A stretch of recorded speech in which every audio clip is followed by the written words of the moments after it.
Welcome back to Superbly Said, Advanced English Vocabulary and Phrases. Today we're diving into some really sophisticated idioms. We are, and they all come from SpeakDuo Lesson 1288, which actually uses the TV show Brooklyn Nine-Nine to show how these phrases work in the wild. Oh, that's a fun way to learn. It is.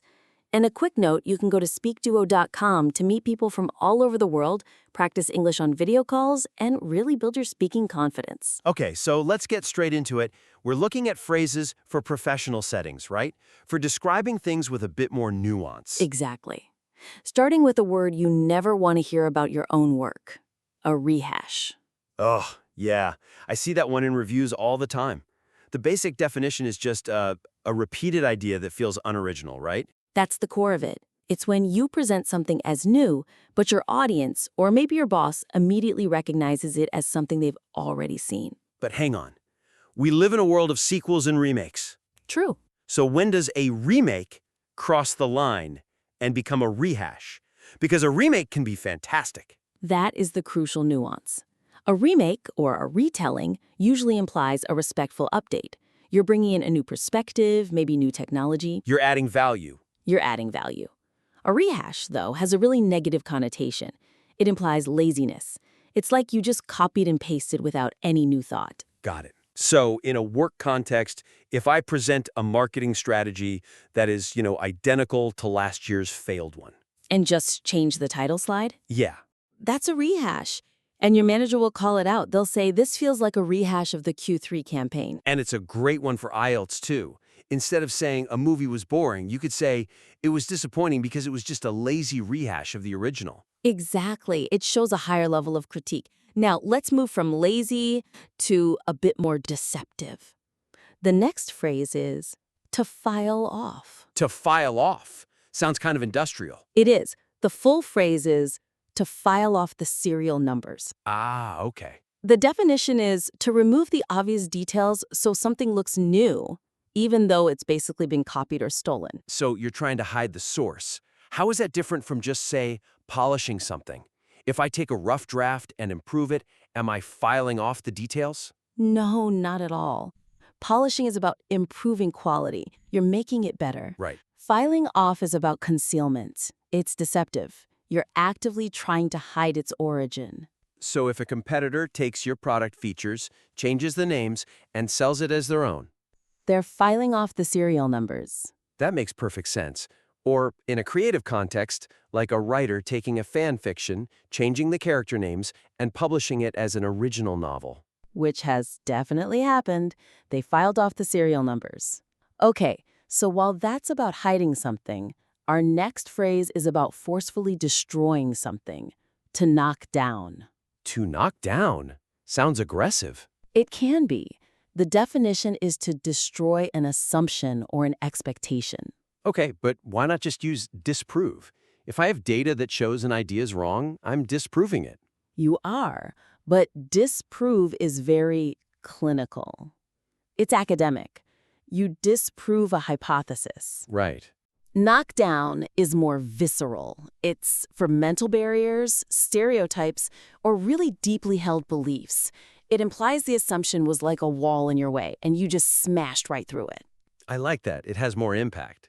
So for an IELTS speaking part, instead of saying, I proved I could do public speaking. Which is a bit flat. Right. I could say, I knocked down my own belief that I was too shy to lead the presentation. Yes, it shows you overcame a significant internal obstacle. And at work, you could use data to knock down management's assumption that remote work hurts productivity. Exactly. It implies a complete dismantling of that idea. Now, speaking of things we want at work, let's talk about a smooth ride. The dream scenario. An easy process with few problems. That's the one. But how is it different from saying something is a piece of cake? A piece of cake feels like it's for a single short task. Like what? Fixing that bug was a piece of cake. It was easy and quick. Exactly. You wouldn't say a whole year-long project was a piece of cake. It sounds a little dismissive. Right. A smooth ride implies a journey, a longer process. It acknowledges there was a path to travel. It just happened to go well. And it's often used in the negative, isn't it? To be understated. Oh, absolutely. If your boss asks how the client is, and you say, well, it hasn't exactly been a smooth ride, you're signaling a major problem. You're warning them, which usually means there are people involved, which brings us to the next one, to rub someone wrong. A classic workplace problem. The definition is to annoy someone, often without meaning to. I've always found this one interesting because it's so vague. How is it different from offending someone? Offend is sharp, it's specific. You say something insulting, you offend them. I see. Rubbing someone wrong is more about friction, a clash of personalities or vibes. You might not even be able to explain exactly why. So it's that feeling you get when someone's tone is just off, even if their words are fine. Precisely. Your colleague might be technically correct, but their condescending tone just rubs you wrong. And they might have no idea they're doing it. That's a really useful phrase for those soft skill issues. Okay, what about when that friction leads to a bigger split? To break ranks. This one comes from the military, but we use it in business all the time. It means to stop following the group and take a different, usually conflicting, position. So it's more than just disagreeing. Much more. You can disagree privately. Breaking ranks implies there was an expectation of unity, a united front. And you're publicly stepping out of line. Yes. So if a board agrees on a strategy and one member goes to the media to criticize it, they have broken ranks. And there are consequences for that. Always. It's an act of rebellion, but it can also be heroic. You could say, everyone else stayed quiet, but I broke ranks to defend my colleague. That's a very powerful way to frame it. It implies courage. It does. Now, on the flip side, how do we get people to join our side? We win people over. To make people like or support you. Okay, but in business, we always talk about convincing people. Is winning them over just a softer way to say the same thing? I don't think so. I think they target different things. You convince a brain. With logic, data, charts. Exactly. You win over a person, their heart, with charm, empathy, trust. It's relational. That is a brilliant distinction. You can have all the right data, but still fail to win over the room. Happens all the time. A job interview isn't just about convincing them you have the skills. It's about winning them over as someone they want to work with. And if you don't act, if you hesitate, the opportunity might slip away. This one's a bit sad. It means to be lost or missed quietly, often because of inaction. The word quietly feels important. It's not like losing something, which is sudden. No, losing is final. Slipping away is a gradual process. It's like sand slipping through your fingers. You could have held it on, but you didn't. So we waited too long to make an offer, and the candidate slipped away. Chance was there, but inaction cost you. It carries a sense of regret. Let's end on a more positive note. The antidote to things slipping away is when people come together to rally around. Yes, to support someone or something strongly as a group. So how is that different from just helping? Help can be one-on-one. I can help you. Rally around is always collective. It creates an image of a circle of support, often in a defensive way. Ah, so you rally around a cause that's under attack or a person who is struggling. Exactly. If a project gets criticized by executives, the team might rally around it to prove its value. It shows solidarity. The opposite of breaking ranks. You've got it. And now let's see if our listeners can rally around these ideas for a quick quiz. I'm ready. Okay, I'll give you a sentence with a missing phrase and 3 options: A, B, or C. And for everyone listening, feel free to pause here if you need a moment to think. Here we go. Question 1. The marketing team was disappointed because the new campaign strategy felt like a mirror of last year's failed project. Your options are A, filing off, B, rehash, or C, smooth ride. They're disappointed. It feels like a lazy poppy. The answer is B, rehash. A mere rehash. It's that unoriginal, lazy repetition we talked about first. Got it. Question 2. The startup was accused of trying the original patent features to present the product as a brand new invention. Is it A, file off, B, knock down, or C, break ranks? This one is about hiding the origin, making it look new. Exactly. The answer is A, file off. They're trying to file off the serial numbers. Makes sense. Question 3. The lead researcher's data was so compelling that it managed to the long-standing industry assumption about consumer habits.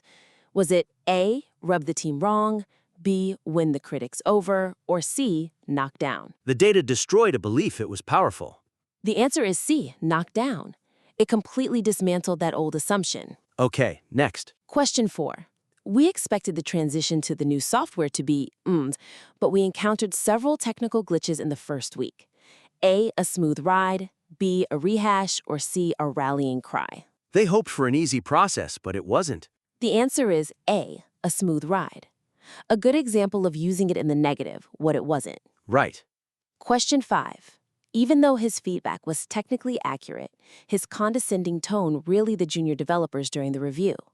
A, slipped away from, B, rubbed them wrong, or C, broke their ranks. It's that personality friction, the tone, not the facts. You've got it. The answer is B, rubbed them wrong. A very common problem. Indeed. Question 6. The board of directors was unified until the CFO decided to and publicly questioned the CEO's controversial new policy. Is it A, file off the details, B, win the people over, or C, break ranks? One person stepped out of a unified group. That's the one. The answer is C, break ranks. He shattered that unity. Okay, 2 more. Question 7. The candidate knew she had to by demonstrating a clear, empathetic understanding of the community's specific needs. A, win the people over, B, knock the belief down, or C, rally around the cause. This is about connecting emotionally through empathy. Exactly. The answer is A, win the people over. She needed their hearts, not just their minds. All right, final question. If we don't finalize the contract by the end of the business day, this lucrative partnership might, is it A, be a rehash, B, slip away, or C, rub wrong? The opportunity is there, but time is running out. It could be lost through inaction. The answer is B, slip away, a great example of a quiet, gradual loss of opportunity. That was a great quiz, and honestly, mastering these nuances, knowing when to say rehash instead of remake, or rub wrong instead of offend, that's what really takes your English from functional to advanced. It absolutely is. It's about precision and impact. And that brings us to the end of today's deep dive. Thank you so much for listening. Be sure to check the show notes for that SpeakDuo link. And if you found this helpful, please rate the show. Keep practicing, rally around your learning goals, and we will see you next time. Goodbye, everyone.